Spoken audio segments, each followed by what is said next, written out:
Now we will switch focus a little bit and trace the hidden infrastructure of the semiconductor production of Taiwan and its roots in Silicon Valley.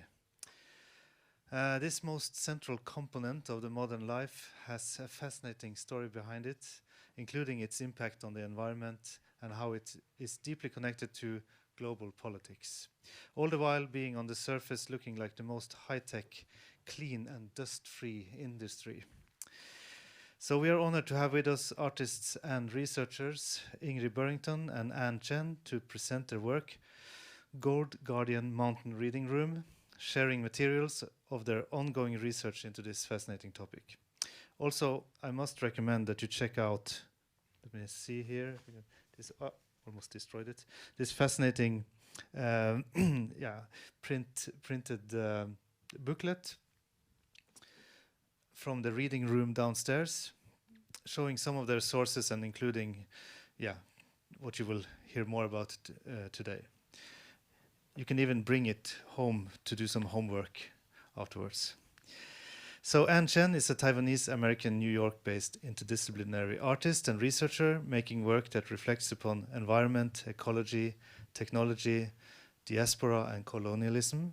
And Ingrid Burrington writes, makes maps and tells jokes about places, politics and the weird feelings people have about both.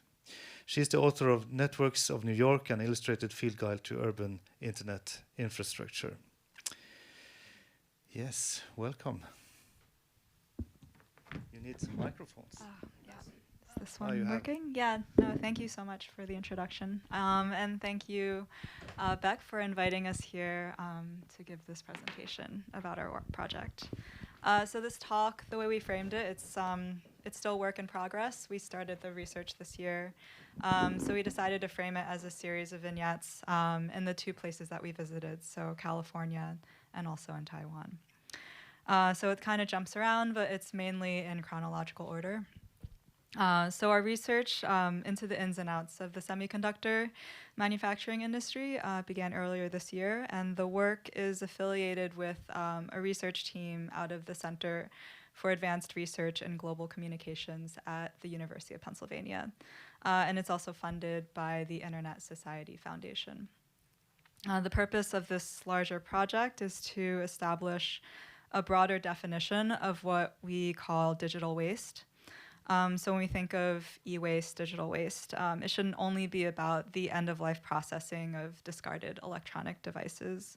It should also, and it must consider, the wasting that occurs along the entire tech supply chain, from the mining of critical minerals, a resource that tech manufacture depends upon, to the toxic waste that's generated in the incredibly chemically intensive process of silicon chip manufacture, to the pollution generated by running data and logistics centers, and finally, to the millions of metric tons of electronic products that we throw away globally every year.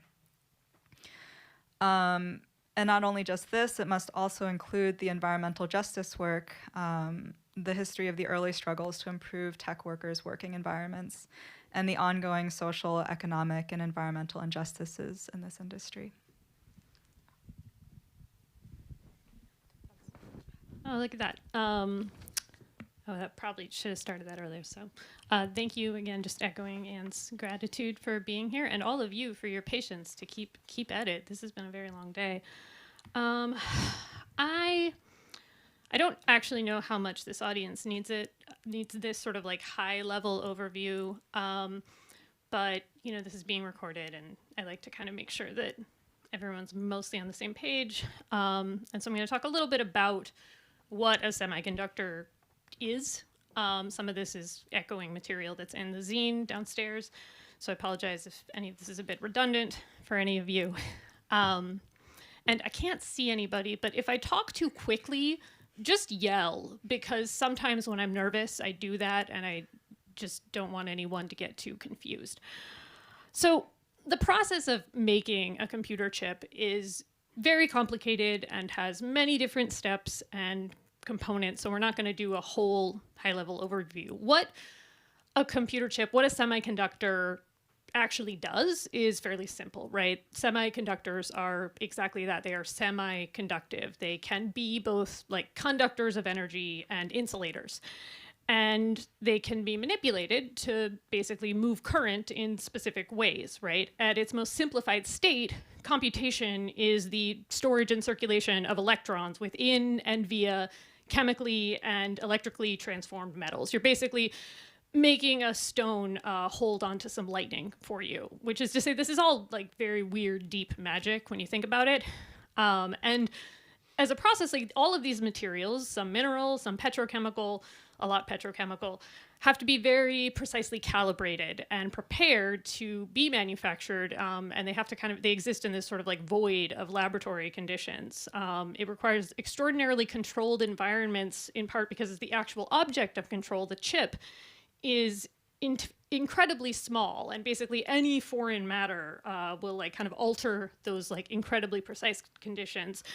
There's a very like caustic, kind of Catholic cleanliness to the like computer chip clean room to me. Like it's just this sort of like this language of sort of like clean and dirty. I find it like very interesting. There's this sort of like burning away all of that which doesn't belong, which is, you know, dust, hair, basically like any trace of organic life. And, you know, an odd kind of quality of this intense purification process and this sort of incendiary Catholic cleanliness is that the semiconductor is also the sum of a fundamentally global process. I was describing this work to my advisor, Julie Klinger, and she gave me the excellent nugget that the semiconductor is an accretion of place, right? And yet it bears no trace of the sort of hundreds of thousands of hands and tons of metal and tons of oil and gallons of water or gigawatts of energy that goes into its production. And even if trying to kind of reframe the computer chip in terms of maybe like a historical artifact, if you go look at a lot of standard computer histories, it tends to be stories of like great men having great ideas more than like the materials marshaled to make those great men rich, or the workers whose labor made those great men rich. So one of the things we were interested in with this research was to try and better situate semiconductors in place and in the places that are significant to their development. And California is as good a place as any to start. It's also where I'm from, which is a weird thing to say. I feel like sometimes when saying I grew up in Silicon Valley, I get the reaction that people assume I like emerged from like Mark Zuckerberg's head, like Athena coming from Zeus. I was in Silicon Valley before Mark Zuckerberg, and I don't have a lot of personal attachment to the place where I grew up, and some of that's, you know, a personal problem, but part of this, I think, is because in general, the cluster of suburbs of the Santa Clara Valley that make up what's colloquially called Silicon Valley are a very dissociative landscape, a very banal landscape. I find like I feel most at home when I go to visit when I'm in traffic, because it's one of the few places you're sort of in a crowd in a shared experience with others. And it's sort of a universal thing. And it's a place with a very long legacy of like segregation, both along class and race lines. And there's a lot of effort put into concealing sort of the extraordinary wealth of the region. It's in a way, it's sort of a place where like the ultimate show of power is to sort of pretend to be suburban. Like if you ever go to where the Apple headquarters are, you know, that big, like insane silver donut building, it is surrounded by trees. If you're like on the ground level, you cannot see this stupid shiny building because all of the people who lived around it were like, no, we have to retain the character of the neighborhood. And the character is like, you know, kind of dull, like single family suburban homes that are all worth like millions of dollars. Anyway, that state of dissociation kind of carries into how the region attends to its own history. Like I probably abstractly knew that a lot of the office parks in the valley used to be farms, but it like wasn't really important. And you know, in grade school you get a very like sanitized version of Ohlone displacement and the gold rush and the Chinese Exclusion Act, but like more recent histories of segregation or environmental racism were rarely kind of in the foreground. It wasn't actually even until I left California that I learned that Santa Clara County is technically the most polluted place in the United States by one measurement. I will get a little further into how this happened, but it is largely because of the semiconductor industry and pollution that took place there, partly as a consequence of maintaining this pastoral aesthetic, basically. The chip fabs, as they're generally called, built in the post-war era, they strived for this kind of like clean, almost like college university campus appearance, what Louise Mazingo has called pastoral capitalism.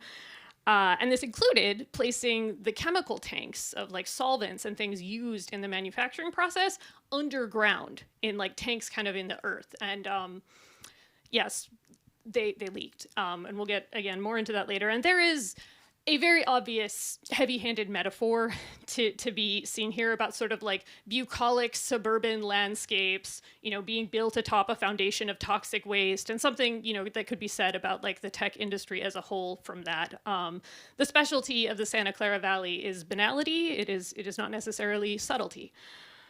That's another banal landscape.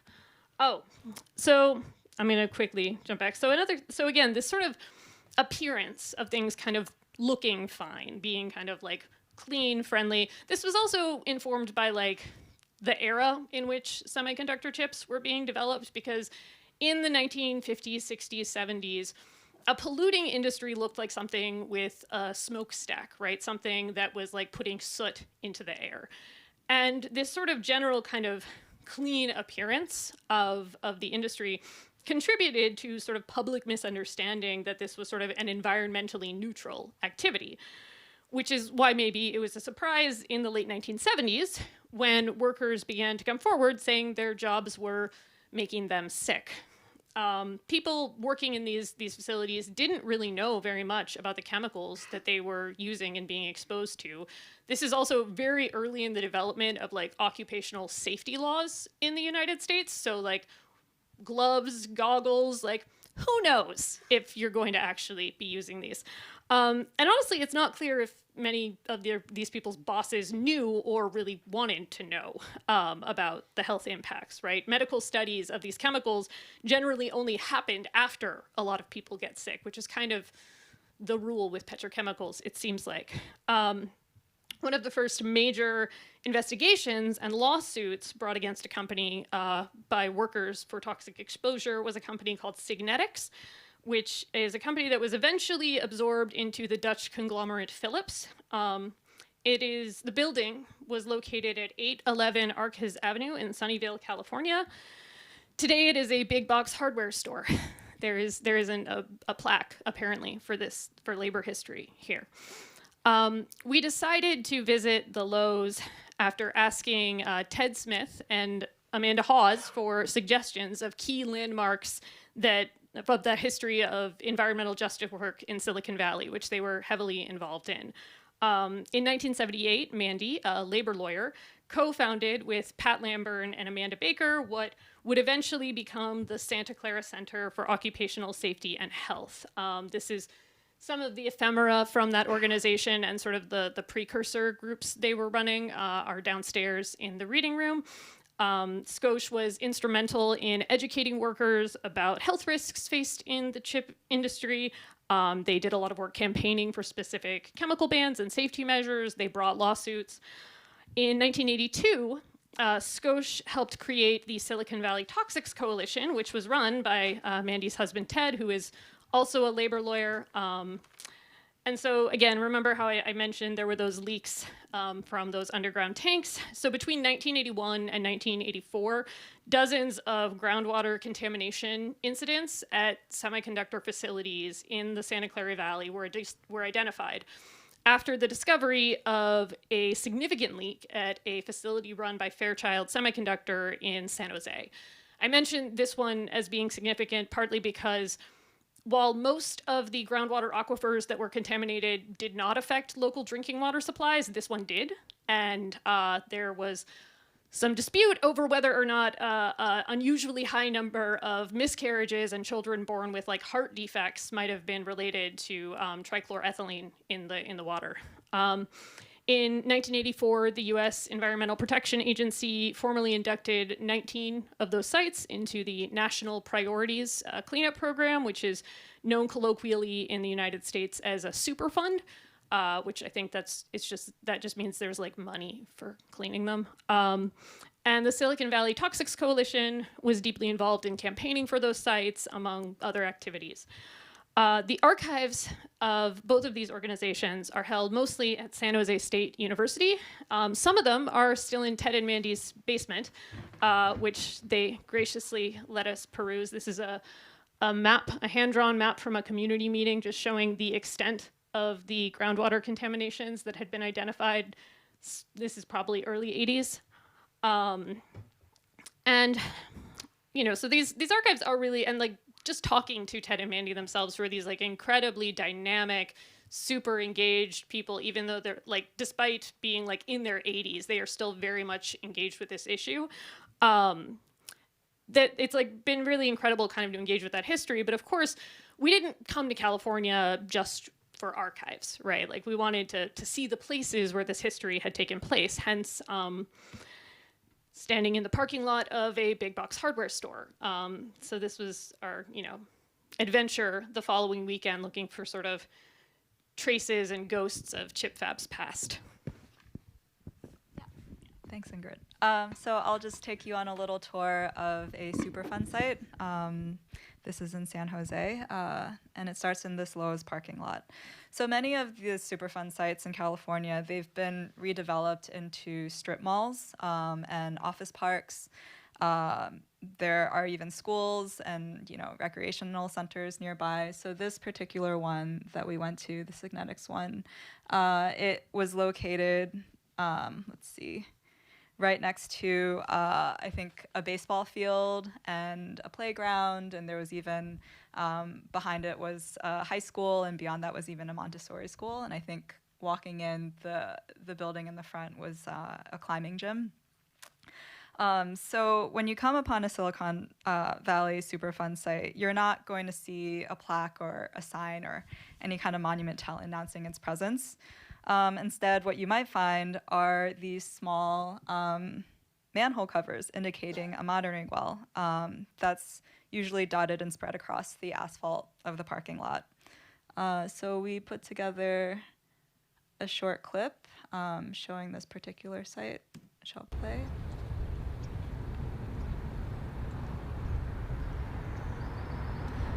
So this is where the company responsible for the pollution, in this case Phillips, is required by the Environmental Protection Agency to gather water for testing, to monitor the levels of TCE that's still present in the groundwater, and then report back to the EPA. And in addition to this activity that you're not going to see is the conducting of indoor air quality tests in the buildings located directly on top of the Superfund sites. So you see the TCE is in the groundwater, but while it isn't contaminating the drinking water per se, the TCE is transforming into vapors and then rising through the soil and into these indoor situations, so homes and office buildings. So like markers along a trail, these monitoring wells can lead you to the groundwater treatment equipment, and oftentimes you see it as this fenced-off area in the back of a parking lot. We can move to the next video. Let's play.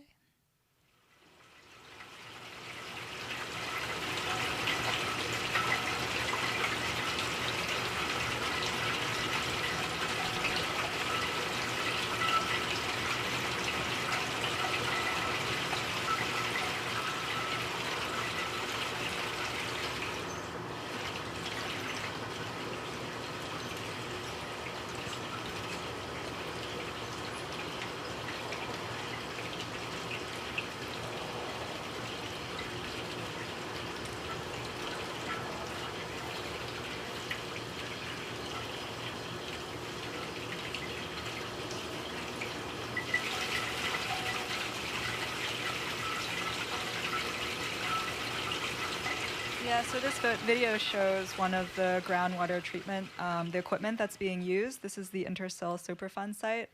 And you can kind of hear the rhythmic pumping and circulating of the groundwater through the tanks. So something that we learned was the effectiveness of this cleaning process declines over time, and this is something that the EPA is aware of as well. And so the last time that this equipment was replaced was back in 2008.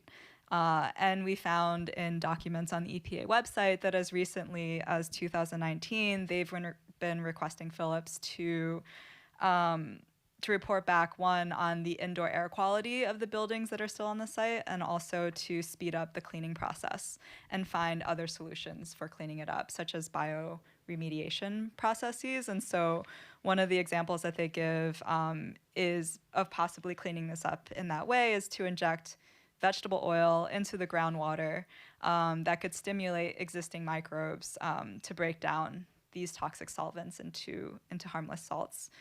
But then concurrently in another document, the EPA rejected the bioremediation lab results that Philips had been producing, criticizing the quality of the experiments. So that's kind of where things are now. So all of this is to say, as we drove around Santa Clara Valley, visiting these archives at the library and, passing through these unassuming tech office parks in Cupertino, the thought that kept crossing my mind was how so many of these companies that are responsible for the pollution, a lot of them no longer exist or have been absorbed into these larger companies. Yet the contamination that they leave behind is vast and still spreading underneath the ground. So it's difficult to contain, it's difficult to clean up, and it's still here with us 40 years later. So this is just a few photos that we took. Is this the apple? Yeah. Yeah. Okay. So that in the background is some of the Apple campus. As you can see, lots of landscaping to kind of avoid it. But so that parking lot is the Superfund site, and there's sort of satellite Apple offices nearby. Mm-hmm. Yeah. So now jumping across an ocean, we are in Taiwan. We did this trip in August, July and August this year. And so this is just a scene from, we stopped in the Science and Industrial Park in Tainan. And something that struck me when we were traveling through these different science parks in Taiwan is just how similar it felt to Silicon Valley in California, with the streets and the sidewalks and the shrubs and the trees, and even in the buildings themselves and the muted light and dark gray exteriors of the buildings and the materials. And so just a bit of background, the development and formation of the science and industrial parks in Taiwan were part of an industrial development land use strategy that was funded by the government that started, I think, in the 60s or 70s. And so the Hsinchu Science and Industrial Park, which is kind of the most well-known one, was built in 1980. And just to give some context, this is around the same time when the Superfund sites were being declared in California. And so the location for the Hsinchu Science Industrial Park was chosen largely due to its proximity to the science and engineering universities and institutions that were located there. So this particular view of the Tainan Science and Industrial Park, which was opened in 1997, is located outside of the southern city of Tainan, about a 30 to 40-minute car ride from the city center. And it's in an area that is being called the Silicon Corridor, which will be a series of these parks that will stretch from Kaohsiung, which is the most southern port city in Taiwan, all the way up to Hsinchu, the original Silicon Valley. And this would be all along the western coast of Taiwan. Should we keep going? Yeah. So this is a view from within the park, from Google Maps, in Hsinchu. And before it was known as the Silicon Valley of Taiwan, Hsinchu was called the City of Wind. And it was most famous, I guess its most famous export was mifin, which is a type of rice noodle.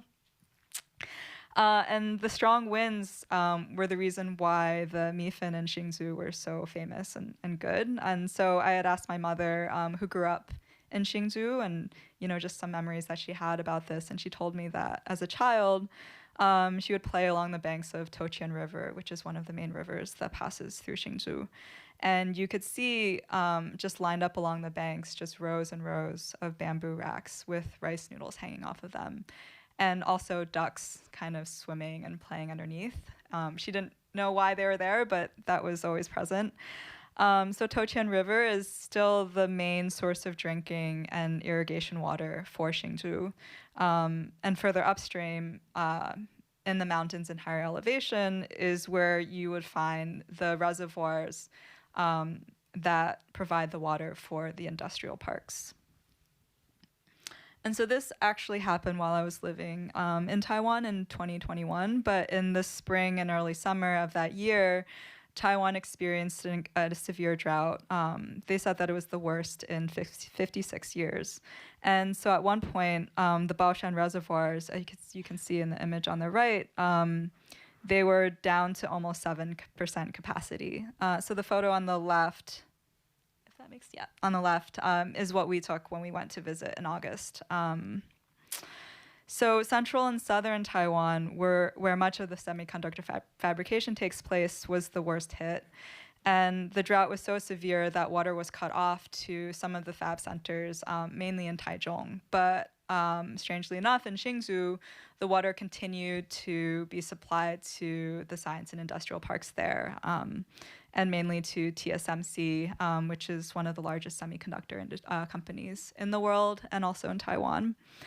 So what was happening in Hsinchu was that the government was prioritizing water for the chip industry over agriculture. And so a lot of the rice farmers in Hsinchu were asked to stop irrigation and farming, and a lot of the crops that year kind of languished in the fields and died.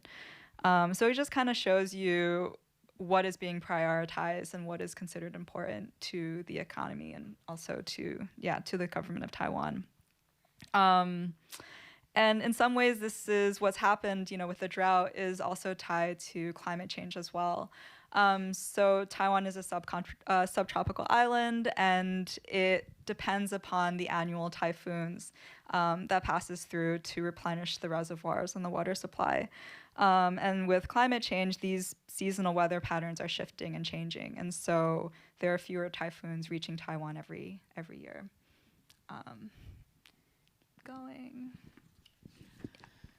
So, at one point on our trip, we were able to arrange some tours, not of chip fabs, those are very hard to get into, but of facilities that are sort of ancillary to the process. So companies that make equipment used in chip fabs. And I don't have any photos from those meetings because they very much insisted that we not take any. And also not tell you their name. But I remember we met with this sort of mid-level manager guy at one of these facilities, and we asked him about the challenges ahead and the future of the industry. And he told us that, he told us about what consumers want, which was slimmer, faster, cheaper products. And he said the industry would, always work towards those improvements. It will never slow down, he said. And I think he said it more than once. And I wrote all of this down, and then in parentheses I added, and we will never die and I will be a god. Which, those were not his words. They were not even necessarily his subtext. But I think that phrase, that it will never slow down, is like the fantasies of immortality or ultimate power, a story that someone might tell themselves to feel safe and in control in a world full of contingencies. And there is a similar insistence, I think, to the way that the semiconductor industry itself adopted Gordon Moore's 1965 observation about chips becoming faster, smaller, and more efficient as Moore's law, as in basically companies have to make chips smaller, faster, and more efficient with every passing year. To accept even the costs that come into manufacture, one sort of has to believe that this ongoing pursuit of the smaller, better, faster, stronger whatever, is as inevitable as thermodynamics itself. And, it means that consumers will demand smaller and faster tech because the industry promises an endless supply of smaller and faster tech, and it becomes this snake eating its own tail. And there is a lot of inertia to semiconductors, to global supply chains, to capitalism itself. And at times, it does really feel like it won't ever slow down. I also think there is a terror to slowing down, right? People fear decay and entropy. People fear facing whatever lies in the silence of not doing, right? To criticize this idea of it will never slow down is hard because the presumed alternative is a void, right? And I am wary of expecting or depending on constant acceleration as a way to feel safe. I think that in many ways, the horror of never slowing down is a slightly more circuitous path towards the same horror of entropy that never slowing down tries to escape. And I remember I wanted to ask the manager to tell me about the times in his life he has felt closest to death and what he learned from them. But I realized that maybe he would not understand what I meant, so we moved on to other topics.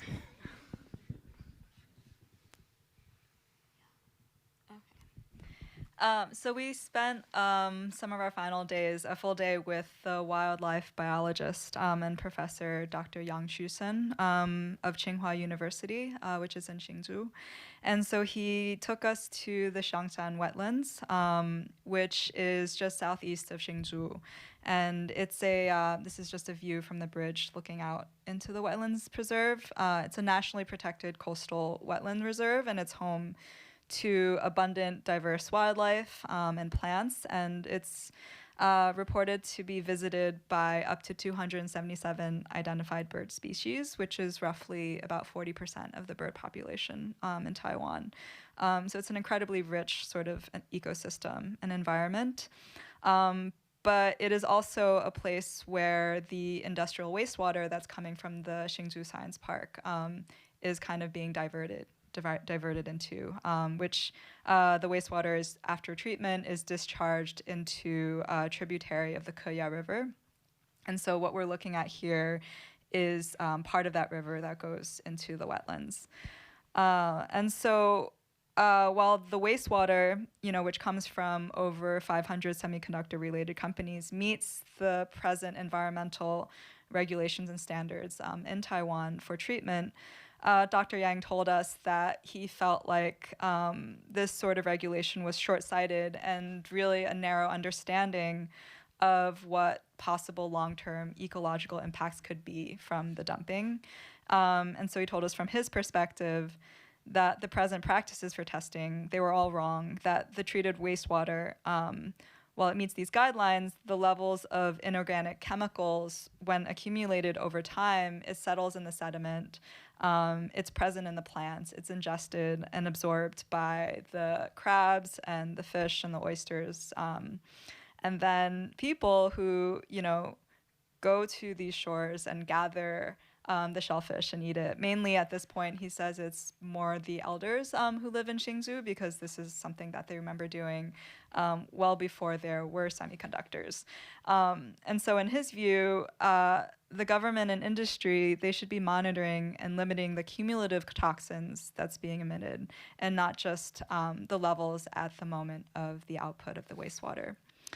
And so in thinking about this idea, I just keep going back to what Ingrid brought up earlier about how semiconductors is this accretion of place.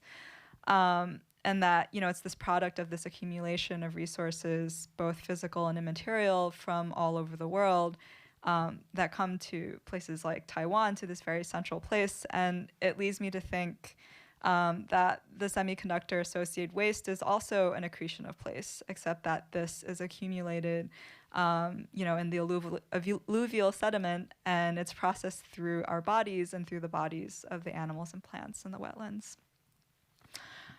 So just a few more photos. This is from a different part of the wetlands. So there used to be mangrove forests that were planted by people there, and part of the restoration process that's happening in the wetlands, the government is removing it so that it can return to its natural state. So I think what's so interesting is, like, at the same time, you know, the government is trying to protect this area, but then it's also allowing sort of the pollution of it too, simultaneously, kind of leading to that never-ending cycle.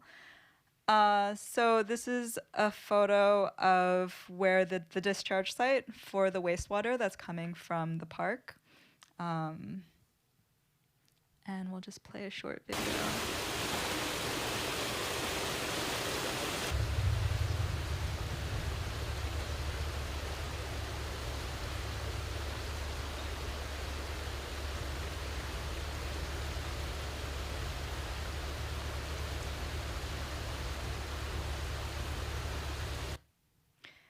So I think the thing is, when you look at this, it's hard to see that this is a toxic dumping site. You know, the water looks kind of clear. Maybe there's a bit of like bubbling that's happening on the surface. But testing has shown that there is, there is a deviation from normal in this water. So I just wanted to end with, in our final visit, final day in Hsinchu, we met with an environmental activist who's been working for decades on various environmental issues happening in Hsinchu. And right now, they're focusing on the water quality issues that's connected to the semiconductor industry. So like I had said previously, Tochen River is still the primary source of drinking and irrigation water. And it's also the site of widespread pollution from not just industrial, but municipal waste. And so in I think early 2020, a group of concerned mothers formed a coalition that they called We Want to Drink Clean Water Action Alliance. So in Chinese, it's 我们要喝干净水. To bring attention to the water pollution that's not only affecting the residents in Hsinchu, but the workers in the science park as well. And so they spent a full year walking in groups along the river, collecting data, doing citizen science, and documenting the multiple instances of possible contamination sites. And then they presented this information to the local government. So they're still really active. They invited us to join their line group. And so every day there's like messages of organizing and, things that are happening. But something that she said that stuck with me is that the semiconductor industry, requires the cleanest air and the purest water, but so does everyone else. Yeah. It feels weird to kind of try and compose concluding thoughts for this talk, because this research is far from concluded. So I'm just gonna tell you the things I'm mad about. One of the challenges of working on this topic, particularly right now and in the last year, is that there are a lot of very loud, predetermined stories about and around semiconductors. And they're the stories that companies tell, and the stories that governments tell, and even the stories that business historians tell. And within most of these stories, making semiconductors in the first place and sort of pushing for the growth and expansion of the industry generally goes unquestioned. And in this respect, it is not really stories about semiconductors. They're stories about maybe geopolitics and capitalism. And another thing that sort of drives me crazy in the process of trying to kind of, present or, reframe different narratives is that there's also kind of repetition that happens when you're recentering the workers and wetlands and hazards, because, lawsuits and law changes are these very slow, frustrating processes, and these stories don't really end when someone wins a lawsuit or gets a law changed or a company moves manufacturing to another country. It kind of just happens again somewhere else, right? Like the stories keep repeating themselves. Like as the Superfund sites were being identified in Santa Clara Valley, development of new chip fabs was happening in Taiwan, and in South Korea, and in Vietnam, and dozens of other places, and workers in this industry have gotten sick in places all over the world. Toxic chemicals have been improperly discharged in places all over the world, and lawsuits and laws are lost and won again and again, and it keeps happening because computer chips and their unimpeded growth is understood as this fundamental and inescapable necessity for progress or the future or their own sake, maybe. And I don't know, there is a tendency I find when talking about problems that are associated with consumer technology to try and solve the problem with consumer technology and or consumer action. Like, I feel like in the sort of like TED talkification of these topics, this is the part of the talk where I would like be giving you some easy, doable call to action so you can leave and like feel good about yourselves.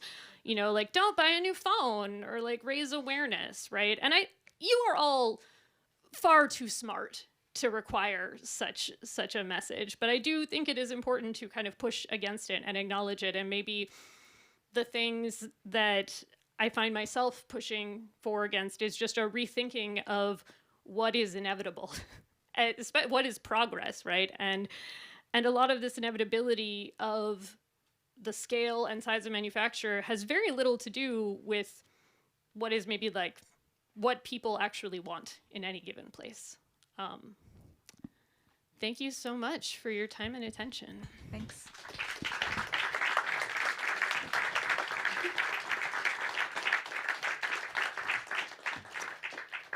Thank you both. Yes, I think I'll move directly to questions now, since we are a little bit behind on time. So if anybody has any comments or questions, please. Yes. Maybe you can come a little bit further.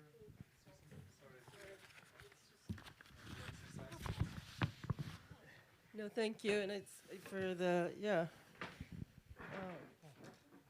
really fascinating conversation between the two of you. And I guess I was just curious about legacy pollutants, because you were talking about the sediments in Taiwan, and then you were talking obviously about these more like what are called these sort of legacy pollutants. But in Britain, I know that I was just curious because in the UK, what's happening with rewilding programs are really, unfortunately, having to come to grips with the fact that these legacy pollutants have now settled into the bottom of river systems, etc. It's actually going to be more harmful to try and remove those, because of decades and decades of basically it's saturated into the ecosystem. And so for the first time, really, rewilding campaigns have to face the fact that, like, human health, but also the health of biota and ecological health is not going to be achieved through, say, rewilding practices that might try or have aspirations of turning these sites back into some sort of more so-called originary sort of environmental kind of state. So it's thrown up this huge kind of ethical challenge, and I guess I was curious about, in the research that you've done, your encounters with this kind of condition. If you want to jump in, I think at least in the Bay Area, there's generally not that much interest in a rewilding of a lot of these sites, partly because they were already fairly industrial, but also because like real estate is like the dominant industry of that region. I mean, it is like where all the money is, besides all the computers.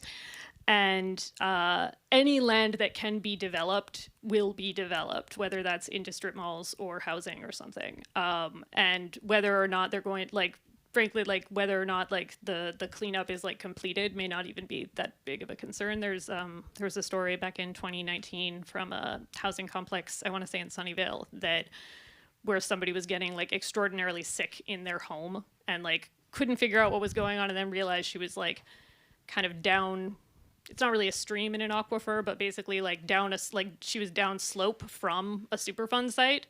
That's the sort of thing that, yeah, I think that at least trying to do any kind of restorative work, at the extent to which seems to be, can we get the chemical parts out of the water? And then there's the question of like, then where does that like kind of sludge go?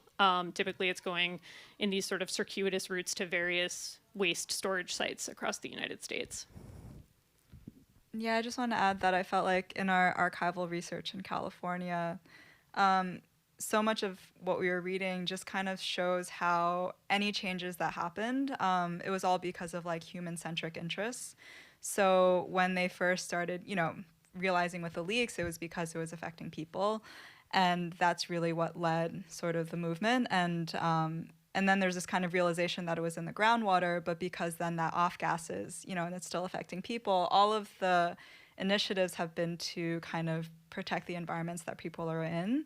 But I feel like there have also been reports and, studies now that's kind of thinking about, well, this groundwater, how is it affecting the animals and, the other non-human life forms that also coexist in these environments. So I feel like that's been sort of the shift from at least the news articles and the focus that we read in the 70s and 80s. And in Taiwan, I think, we haven't spent enough time there. There's still opportunity to do more research and work with the, collectives and organizations and scientists on the ground. But this particular preserve, it is incredibly important as like a bird migratory site. And we even, visited the sanitation incinerate, like the garbage, like treatment center. And there is, information about how to restore the site or how to, protect the wildlife, but it doesn't mention, the elephant or the behemoth on the mountain, which is the science parks and the semiconductor industry. Like, it's not really mentioned. So I feel like that, and also, in so many of the conversations we had in Taiwan, especially recently with the geopolitical issues between China and Taiwan, the semiconductor industry, at least TSMC, has been called the mountain range that's protecting the country. And so it's really hard to hear any issues being brought up about the potential impacts on the environment of the industry. Thanks. I think we have a small changeover to do, so I just wish to thank you both for an excellent presentation. Thank you. Yes, thank you.